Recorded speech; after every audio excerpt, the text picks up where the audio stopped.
Now, in other news today, climate change protesters in the UK have clashed with police as they tried to shut down the Kings North power station in Kent. There were several violent skirmishes as the demonstrators tried to make their way towards the plant today. More than 1,000 police officers from 26 forces have been drafted in to deal with them, as Sky's Catherine Jacob reports.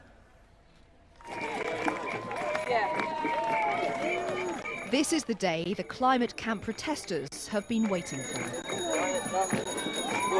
Just after 9 this morning, the main march left the camp where they've been living for the last week and headed off towards their target to protest against the government's plans for new coal. Well, this is the main march heading out of the climate camp and towards Kings North power station. More than 1,000 protesters who say they're going to converge on Kings North by land, sea and air.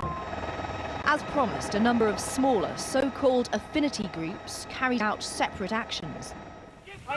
Some people, get around it! These protesters broke out of the camp and ran through fields towards the power station to try to avoid the police. Our force will be used! Move back! Our force will be used! After some scuffles, a number of arrests were made. People are very prepared to break the law in doing this. This is part of a long history of civil disobedience in this country, from the suffragettes to the miners and so on. There comes a time when the threat of these power stations, these new coal-fired power stations, is so great that it more than justifies people breaking the law in order to achieve their objectives. These protesters are part of a group called the Great Rebel Raft Regatta. They intended to sail down the Medway to Kings North, but this raft didn't get very far. Police warned the harbour master had placed a ban on the regatta, so anyone taking part is breaking the law.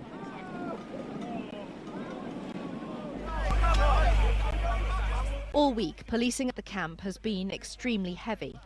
On Monday, police dressed in riot gear clashed with protesters after trying to gain access to the site and made a number of arrests. They denied their actions were excessive. Today, many protesters leaving the site were questioned and searched, leading to these angry scenes.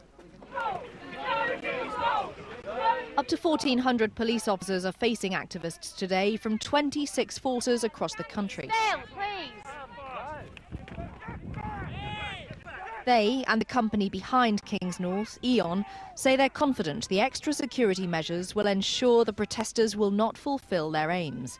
The campaigners, in turn, say they remain undeterred from trying their level best to shut Kings North power station down. Catherine Jacob, Sky News, Kent. Let's talk to Catherine now. She's live at Kings North for us, and we understand more arrests happening as we speak, Catherine. Yes, you're absolutely right. You won't be able to see it from here, but far over my shoulder, down at the main entrance to the power station, around 20 or so protesters who were originally part of the main march down to Kings North are currently being bundled into police vans and taken away. The reason being that the main march, which went off very peacefully, actually came down here and were dispersed and had to disperse, said the police, by 1 o'clock. However, there were some stragglers who decided to have a sit-in at the front entrance, and it's they who are being arrested. Other arrests made too.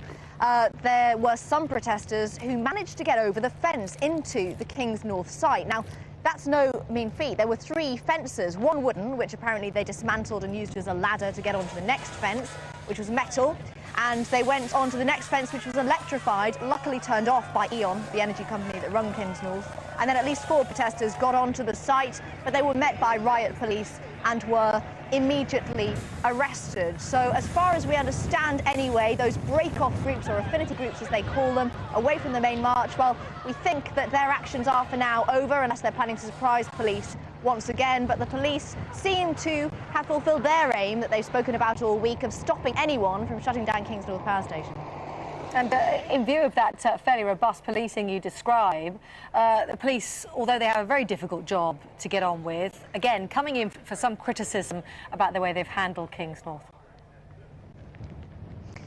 Yes, absolutely. There is an absolutely huge police presence here. 1,400 or so here today, certainly around that anyway, from 26 forces across the country. And all week there have been scuffles, skirmishes, confrontations, whatever you like to call it, with protesters. In particular on Monday, when we saw riot police entering the climate camp just up the road from here and clashing with protesters, people being hit with batons. And it led, in fact, to some local MPs, Norman Baker, the Lib Dem MP, for example, writing to Kent Police and saying that the policing of the climate camp was unacceptable and indeed that they were undermining the civil liberties of protesters. Today, once again, we've seen some ugly scenes.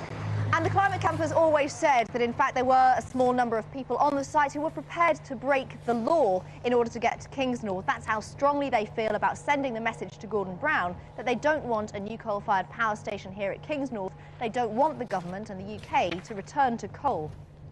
Catherine, thanks very much indeed.